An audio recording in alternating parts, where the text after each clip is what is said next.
اعوذ باللہ من الشیطان الرجیم بسم اللہ الرحمن الرحیم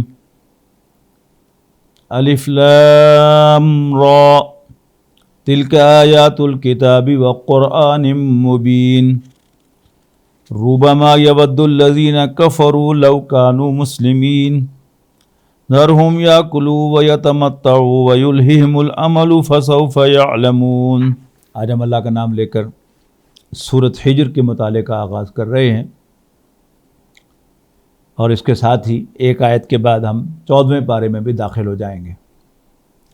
یہاں یہ بات پھر یاد دہانی کرا دوں کہ قرآن مجید میں صورتوں کی تقسیم اور منزلوں کی تقسیم، جسے عذاب کہا جاتا ہے، یہ نبی اکرم صلی اللہ علیہ وسلم سے منقول ہے، اور ان میں کوئی صورت نہیں ٹوٹتی۔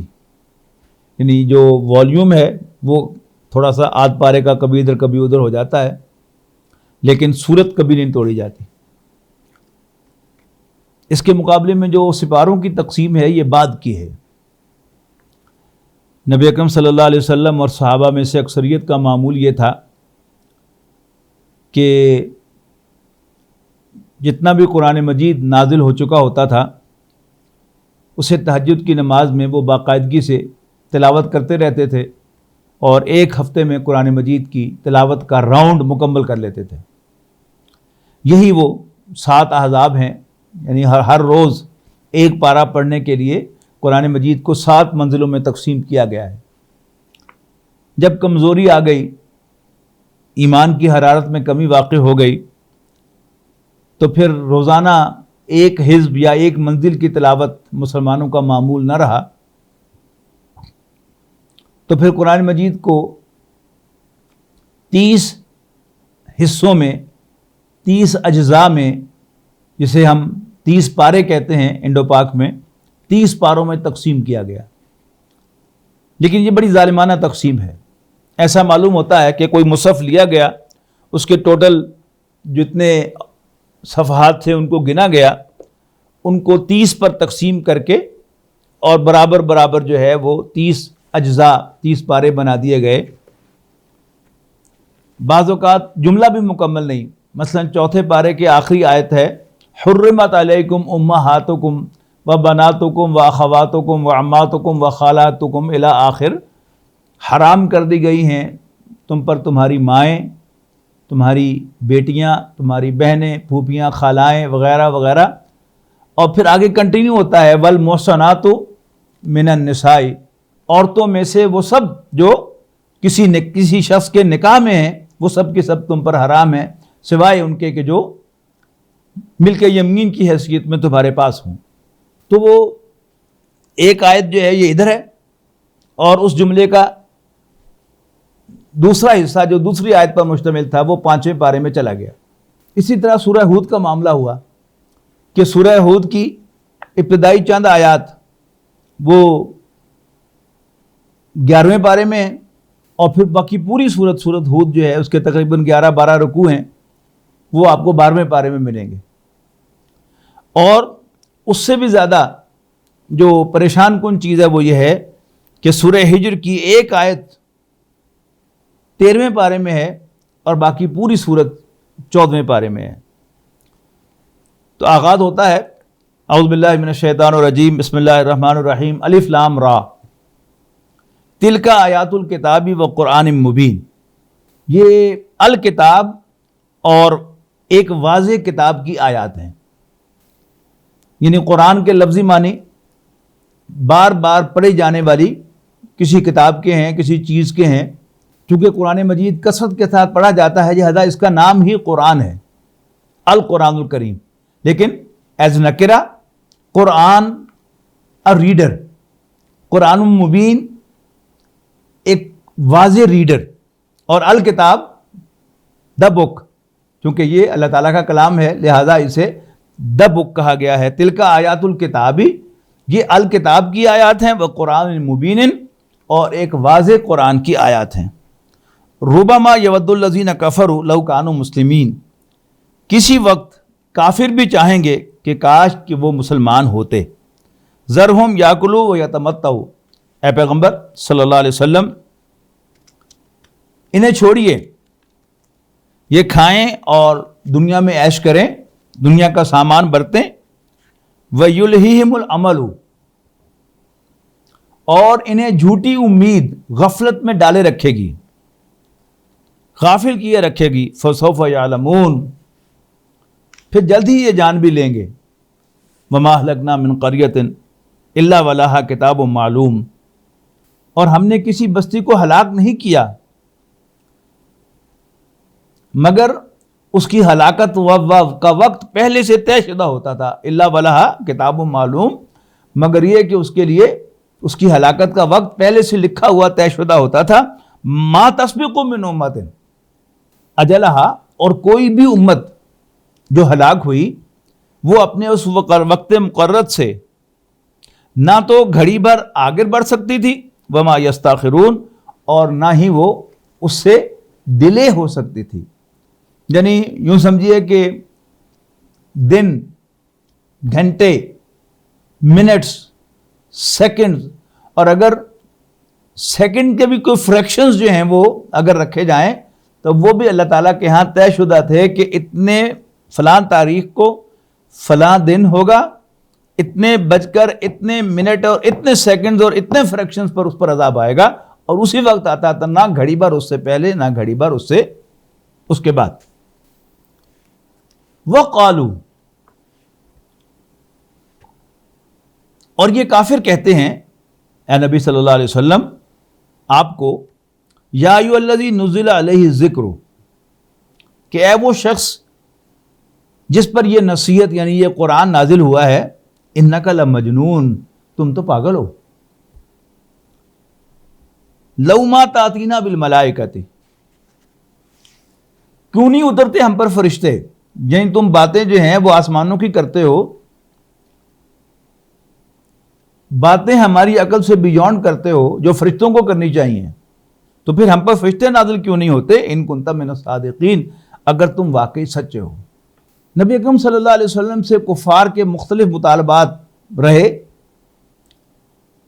مثلا اگر اللہ نے کوئی پیغمبر بھیجنا ہی تھا تو کسی فرشتے کو بھیجتا، یہ ہمارے جیسے انسان کو بھیج دیا۔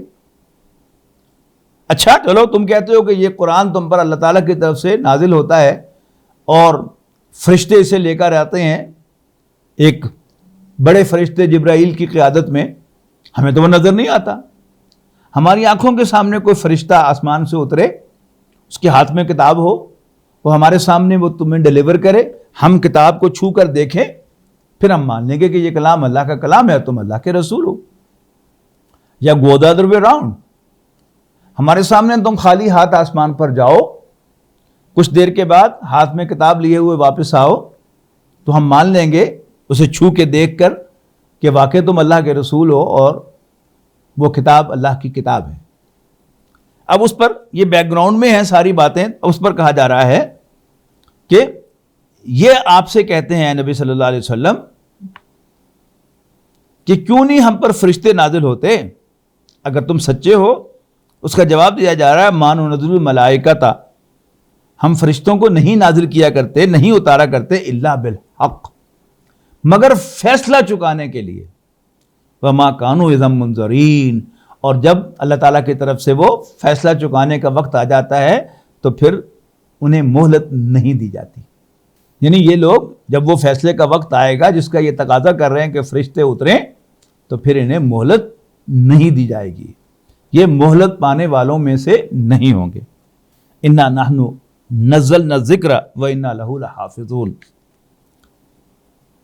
یقیناً ہم ہی نے اس ذکر کو، اس نصیحت کو یعنی قرآن مجید کو نازل کیا ہے، وَإِنَّا لَهُ لَحَافِظُونَ، اور یقیناً ہم ہی اس کے محافظ ہیں۔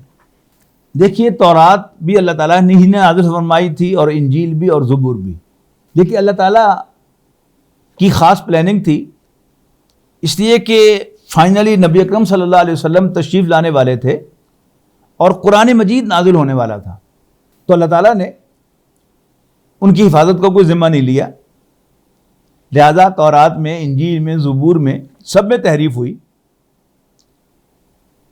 ایسا نہیں ہے کہ اللہ تعالیٰ کی اجازت کے بغیر ہوئی، اللہ تعالیٰ کے کنٹرول سے باہر ہو کر ہوئی، اللہ تعالیٰ ان کو کنٹرول کر نہیں سکتا تھا، ان کی حفاظت کر نہیں سکتا تھا، یا اللہ تعالیٰ کو پتہ ہی نہیں چلا اس پہ تعریف ہو گئی، ایسی کوئی بات نہیں ہے۔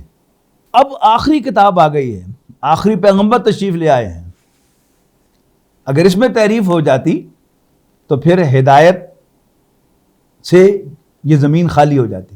لہذا اللہ تعالیٰ نے ایک طرف یہ قرآن مجید نازل فرمایا اور ساتھ ہی اس کی حفاظت کا ذمہ لے لیا کہ اب اس میں کوئی تحریف نہیں کر سکتا۔ تو انا نحن نزلنا الذکر، یقیناً ہم ہی نے اس قرآن کو نازل کیا ہے، اس نصیحت کو نازل کیا ہے، وَإِنَّا لَهُ لَحَافِظُونَ، اور ہم ہی اس کی حفاظت کرنے والے ہیں۔ وَلَقَدْ أَرْسَلْنَا مِن قَبْلِكَ شِيَعِ الْأَوَّلِينَ فِي شِيَعِ الْأَوَّلِينَ، اور اے نبی صلی اللہ علیہ وسلم یقیناً ہم نے آپ سے قبل بھی پہلی امتوں میں رسول بھیجے، وَمَا يَأْتِيهِم مِّن رَّسُولٍ إِلَّا كَانُوا بِهِ يَسْتَهْزِئُونَ، اور یہ لوگ جو آپ کا مذاق اڑا رہے ہیں یہ کوئی نئی بات نہیں ہے، اور نہیں آتا تھا ان کے پاس کوئی رسول، وَمَا يَأْتِيهِم مِّن رَّسُولٍ، نہیں آتا تھا ان کے پاس کوئی رسول، إِلَّا كَانُوا بِهِ يَسْتَهْزِئُونَ، مگر یہ کہ اس کا مذاق اڑایا کرتے تھے۔ كَذَلِكَ نَسْلُكُهُ فِي قُلُوبِ الْمُجْرِمِينَ، اسی طرح ہم ڈال دیتے ہیں یہ مجرموں کے دلوں میں، لا یؤمنون بھی، کہ وہ پیغمبروں پر ایمان نہیں لاتے، وقد خلت سنت الاولین، حالانکہ گزر چکی ہے پہلے لوگوں میں یہ روش، یعنی نئے نبی صلی اللہ علیہ وسلم آپ کو پریشان ہونے کی ضرورت نہیں ہے۔ آپ ذرا اس کو قیاس کریں کہ آپ ایک سچا پیغام لے کر آئے ہوں اور لوگ آپ کو نہ مانے، آپ کو جھنجھلاہٹ ہوگی کہ میں ان کے فائدے کے لیے کر رہا ہوں اور یہ میرا انکار کر رہے ہیں، میری بات سننے کو تیار نہیں ہے۔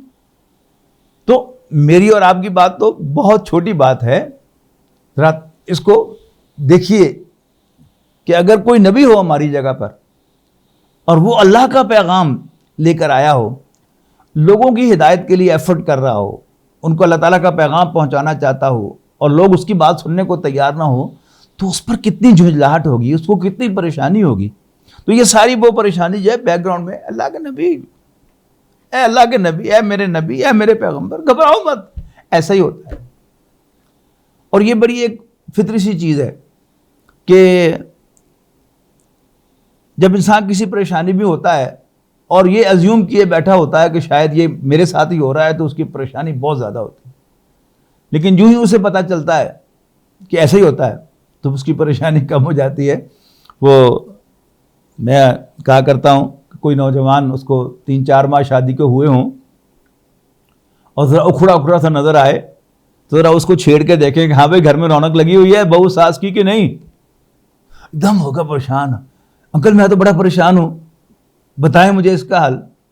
اس کو سمپلی آپ یہ کہہ دیں کہ کوئی ایسی پریشانی کی بات نہیں ہے، ہم سب انہی حالات میں سے گزرے ہیں، ایسا ہی ہوا کرتا ہے، تو پھر کافی اس کا ذہن ایک دم سیٹل ہو جاتا ہے کہ اچھا ایسے ہی ہوتا ہے، اس لیے کہ وہ ایزیوم کر رہا تھا یہ میرے ساتھ ہو رہا ہے۔ اب نبی اکرم صلی اللہ علیہ وسلم اس پریشانی میں سے گزر رہے ہیں اور اللہ تعالیٰ یہ کہہ کر تسلی دے رہا ہے کہ ایسا ہی ہوتا رہا ہے۔ جب بھی ہم نے کوئی پیغمبر بھیجا کسی قوم میں، کسی امت میں، تو اس کا مذاق اڑایا گیا۔ تو اگر تمہارا مذاق اڑایا جا رہا ہے تو سو واٹ؟ اچھا، رہے ان کے تقاضے، اب پھر ان تقاضوں کی طرف آیا جا رہا ہے۔ وَلَوْ فَتَحْنَا عَلَيْهِمْ بَابًا مِّنَ السَّمَاءِ، یہ تقاضے کر رہے ہیں نا کہ تم آسمان پر چڑھو۔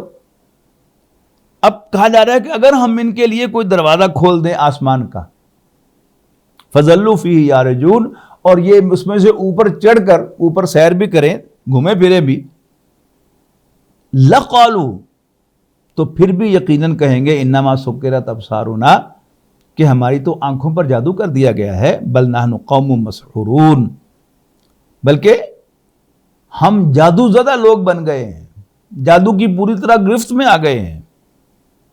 وَلَقَدْ جَعَلْنَا فِي السَّمَاءِ بُرُوجًا، فرمایا اور ہم نے آسمان میں برج بنائے، اور ہم نے آسمان میں برج بنائے۔ برج پرانے زمانے میں شہروں کی فصیل ہوا کرتی تھی اور اس سے کچھ دروازے ہوا کرتے تھے، ان دروازوں کے اوپر اونچی مقام پر جا کر کچھ روشنیاں لگائی جاتی تھی تاکہ رات کے وقت جو قافلے آئیں ان کو اندازہ ہو جائے کہ انٹرنس جو ہے وہ ادھر ہے۔ ان روشنیوں کو برج کہتے تھے۔ قرآن مجید میں ایک سے زائد مرتبہ آسمانوں میں برجوں کا ذکر ہے، لیکن وی ہیو نو آئیڈیا.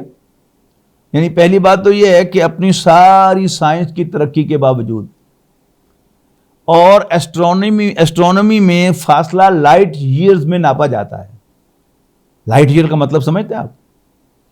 روشنی ایک سیکنڈ میں 1,86,000 میل سفر کرتی ہے.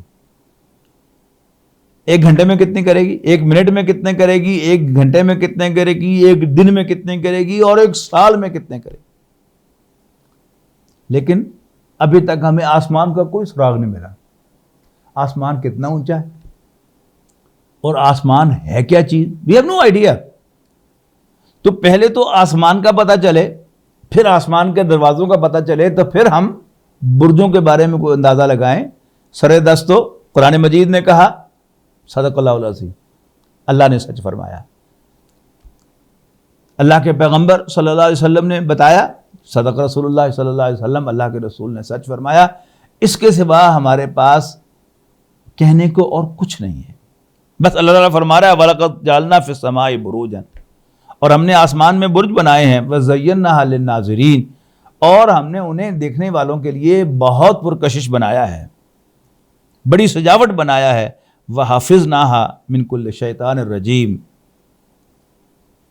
اور ہم نے انہیں ہر مردود شیطان سے محفوظ کر دیا ہے. آپ نیٹ پر دیکھ رہے ہیں نا کہ سعودی عرب کے کریکولم کی تبدیلی کے لیے امریکہ میں باقاعدہ ایک پورا محکمہ جو ہے وہ تیار ہے، بنا ہوا ہے، کہ جو سعودی عرب میں جو اسکول کا کریکولم ہے، نصاب ہے، اس میں تبدیلی کے لیے ایک پورا بورڈ بیٹھا ہوا ہے وہاں پر. وہاں جا کے اندازہ ہوتا ہے کہ سعودی عرب اور باقی جو قریب کے عرب ممالک ہیں، ان میں ہائی اسکول تک پہنچتے ہوئے تقریباً آدھا قرآن شریف حفظ کرا دیا جاتا ہے. یعنی پہلے پارے میں پہلی کلاس میں ایک پارہ، اور دوسری کلاس میں دوسرا پارہ، اس طرح کر کے وہ ہوتے ہوتے حفظ ہو جاتا ہے. آپ کو کسی عرب ملک میں یا ویسٹ میں کسی ایسی جگہ پر نماز پڑھانی پڑے جہاں بہت سے عرب رہتے ہوں، اور ذرا آپ سے غلطی ہوئی نہیں تو 4-5 آدمی جو ہے پیچھے سے بول پڑیں گے آپ کی اصلاح کرنے کے لیے، آپ کو لقمہ دینے کے لیے. نتیجہ کیا ہے کہ ان کے جوکس جو ہیں وہ بھی قرآن مجید کی آیات کے اندر ہی ہوتے ہیں، وہ اس میں انجوائے کرتے ہیں. قرآن مجید اتنا زیادہ جو ہے، ایک تو ان کی اپنی زبان ہے، پھر قرآن مجید کے محاورے جتنے خوبصورت ہیں، آپ خود اپنے پاس سے کوئی بات بنائیں گے تو اتنی خوبصورت نہیں ہو سکتی. تو کوئی خاتون جو ہے وہ اپنے گھر کا فرش دھو رہی تھی اور دروازہ سامنے سے کھلا تھا، تو کوئی شرارتی آدمی وہاں سے گزرا تو اس نے کہا واہ واہ زیناہا للناظرین، اللہ تعالیٰ نے دیکھنے والوں کے لیے خوبصورت بنایا ہے. اب اسے بھی قرآن مجید یاد تھا، اس نے فوراً جواب دیا وَحَفِظْنَاهَا مِنْ كُلِّ شَيْطَانٍ رَجِيمٍ، کہ ہم نے اس کو ہر مردود شیطان سے بچا لیا ہے، اس کی حفاظت کرتی ہے. إِلَّا مَنِ اسْتَرَقَ السَّمْعَ، سوائے اس کے کہ جو چوری چھپے تھے کچھ سن لے، فَأَتْبَعَهُ شِهَابٌ مُبِينٌ، تو اس کا پیچھا کرتا ہے ایک روشن انگارہ. یہ کیا ہے کہ جنات کو آسمانوں تک ایک خاص حد تک رسائی ہوتی ہے نارملی. اب اس رسائی کی بنیاد پر وہ جو فرشتوں کے درمیان الیکٹرانک کمیونیکیشن ہو رہی ہوتی ہے، یہ ہم دیکھتے ہیں نا کہ لیلۃ المبارکہ کے اندر اللہ تعالیٰ آنے والے سال کے لیے فرشتوں کو احکامات جو ہے وہ دے دیتا ہے، اور پھر فرشتوں کے جب پوری ایک فوج ہے، یعنی حضرت اسرائیل علیہ السلام کے تحت بھی ایک فرشتوں کی فوج ہے، حضرت میکائیل علیہ السلام کے تحت بھی ایک فرشتوں کی فوج ہے، تو اب ان کے درمیان وہ کمیونیکیشن ہوتی ہے، میسیجز کنوے ہوتے ہیں ادھر سے ادھر، ادھر سے ادھر. تو جنات جو ہیں وہ ان میسیج کو سن لیتے ہیں، ان کو ہیک کر لیتے ہیں، اور زمین پر ان کے جو کلائنٹس ہیں جنات کے نجومی بیٹھے ہوئے، وہ ان کو وہ اطلاعات پہنچاتے ہیں، اور ان اطلاعات کی بنیاد پر پھر وہ زمین پر بیٹھے ہوئے نجومی اپنی دکانداری چمکاتے ہیں. جب قرآن مجید نازل ہو رہا تھا تو اللہ تعالیٰ نے فرشتوں پر پہرے لگا دیے تاکہ وہ قرآن مجید کو ہیک نہ کر سکے. اس لیے کہ قرآن مجید کی کمیونیکیشن جو تھی وہ بھی الیکٹرانک کمیونیکیشن تھی. میں مثال کے طور پہ کہہ رہا ہوں کہ حضرت جبرائیل علیہ السلام اس طرح قرآن مجید کی آیات لے کر نہیں آتے تھے حضور صلی اللہ علیہ وسلم کو دینے کے لیے. قرآن مجید براہ راست نبی اکرم صلی اللہ علیہ وسلم کے قلب پر نازل ہوتا تھا. صرف حضرت جبرائیل فرشتوں کی ایک پوری فوج کے ساتھ اس کی حفاظت کے لیے آتے تھے. وہ آج کی زبان میں آپ کو سمجھانے کے لیے کہہ رہا ہوں کہ کوئی اس کو ہیک نہ کر سکے, کوئی اس میں درمیان میں انٹرویو نہ کر سکے, اور حفاظت کے ساتھ وہ قرآن مجید نبی اکرم صلی اللہ علیہ وسلم کے قلب میں منتقل ہو جائے. اور پھر نبی اکرم صلی اللہ علیہ وسلم نے صحابہ کرام کو منتقل کیا اور صحابہ کرام اس کو نوٹ کرتے رہے, جس کو بعد میں یکجا کر کے کمپائل کر دیا گیا. یاد پہلے سے تھا صحابہ کرام کو, کوئی نئی بات نہیں تھی, لیکن اس کو باقاعدہ 2 جلدوں کے درمیان حضرت ابوبکر صدیق رضی اللہ تعالیٰ عنہ کے دور خلافت میں لایا گیا. اچھا, اب جب کوئی فرشتہ اوپر جانے کی کوشش کرتا تھا کہ اس میں سے کچھ سنگن کرے, تو ایک انگارہ جو تھا وہ اس کا پیچھا کرتا تھا میزائل کی طرح, اور اسے وہیں پر مار کے بھسم کر دیتا تھا. وَالْأَرْضَ مَدَدْنَاهَا وَأَلْقَيْنَا فِيهَا رَوَاسِيَ, اور زمین کو ہم نے بچھا دیا ہے اور ہم نے گاڑ دیے ہیں اس میں پہاڑ, ڈال دیے ہیں اس میں بوجھ. مراد کیا ہے؟ ہم نے گاڑ دیے ہیں اس میں پہاڑ. وَأَنبَتْنَا فِيهَا مِن كُلِّ شَيْءٍ مَوْزُونٍ, اور ہم نے اگا دی ہے اس میں ہر چیز متناسب مقدار میں. وَجَعَلْنَا لَكُمْ فِيهَا مَعَائِشَ, اور ہم نے اے لوگوں تمہارے لیے روزی کا سامان پیدا کیا ہے زمین پر. وَمَن لَسْتُمْ لَهُ بِرَازِقِينَ, اور ان کے لیے بھی جنہیں تم روزی دینے والے نہیں ہو. اللہ تعالیٰ کی مخلوقات کا ہمیں کوئی اندازہ ہی نہیں ہے, اس اندازے کا بھی اندازہ نہیں ہے کہ اللہ تعالیٰ کی مخلوقات کتنی ہیں. سمندر میں کتنی مخلوقات ہیں, زمین کے اندر کیڑے مکوڑے, کینچوئے, سانپ, بچھو, کیا کچھ ہے. اللہ تعالیٰ ان سب کو رزق دیتا ہے. وہ جو 12ویں پارے کی پہلی آیت میں فرمایا گیا وَمَا مِن دَابَّةٍ فِي الْأَرْضِ إِلَّا عَلَى اللَّهِ رِزْقُهَا, زمین پر کتنے ہی چلنے پھرنے والے جاندار ہیں کہ جن کی روزی اللہ نے اپنے ذمے لی ہے. اللہ رزقها, اللہ کے ذمے ہے, یعنی اللہ تعالیٰ نے خود وہ ذمہ داری لی ہے کہ میں ان سب کو رزق دوں گا. تو وہ کیسے ہو سکتا ہے کہ انسانوں کو رزق نہ دے؟ اللہ تعالیٰ سب کا رازق ہے. وَإِن مِّن شَيْءٍ إِلَّا عِندَنَا خَزَائِنُهُ, اور کوئی چیز ایسی نہیں ہے جس کے ہمارے پاس خزانے نہ ہوں.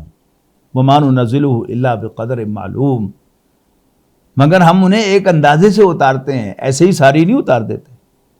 وَأَرْسَلْنَا الرِّيَاحَ لَوَاقِحَ, اور ہم بھیجتے ہیں ہواؤں کو بار آور بنا کر, بخارات سے بھر کر, لدی پھدی. فَأَنزَلْنَا مِنَ السَّمَاءِ مَاءً, پھر ہم آسمان سے پانی نازل کرتے ہیں. فَأَسْقَيْنَاكُمُوهُ, اور پھر وہ پانی ہم تمہیں پلاتے ہیں. وَمَا أَنْتُمْ لَهُ بِخَازِنِينَ, اور تمہارے بس میں نہیں ہے کہ تم پانی کا ذخیرہ کر سکو. وَإِنَّا لَنَحْنُ نُحْيِي وَنُمِيتُ, اور یقیناً ہم ہی زندگی عطا کرتے ہیں اور ہم ہی موت سے دوچار کرتے ہیں. وَنَحْنُ الْوَارِثُونَ, اور ہم ہی وارث ہیں. وَلَقَدْ عَلِمْنَا الْمُسْتَقْدِمِينَ مِنْكُمْ وَلَقَدْ عَلِمْنَا الْمُسْتَأْخِرِينَ, اور ہم یقیناً جانتے ہیں آگے بڑھنے والوں کو بھی, اور ہم یقیناً جانتے ہیں پیچھے رہ جانے والوں کو بھی. وَإِنَّ رَبَّكَ هُوَ يَحْشُرُهُمْ, اور بے شک آپ کا رب ان سب کو جمع کرے گا. إِنَّهُ حَكِيمٌ عَلِيمٌ, یقیناً وہ بڑا حکمت والا, بڑا سیاںا اور سب کچھ جاننے والا ہے. آج اسی پر اکتفا کرتے ہیں. انشاءاللہ اگلے 2 رکوع پھر قصہ آدم ابلیس آ رہا ہے, اس پہ کچھ تفصیل طلب ہوگا. آج اسی پر اکتفا کرتے ہیں. بارک اللہ علی ولکم فی القرآن العظیم ونفعنی وإیاکم بالآیات و ذکر الحکیم.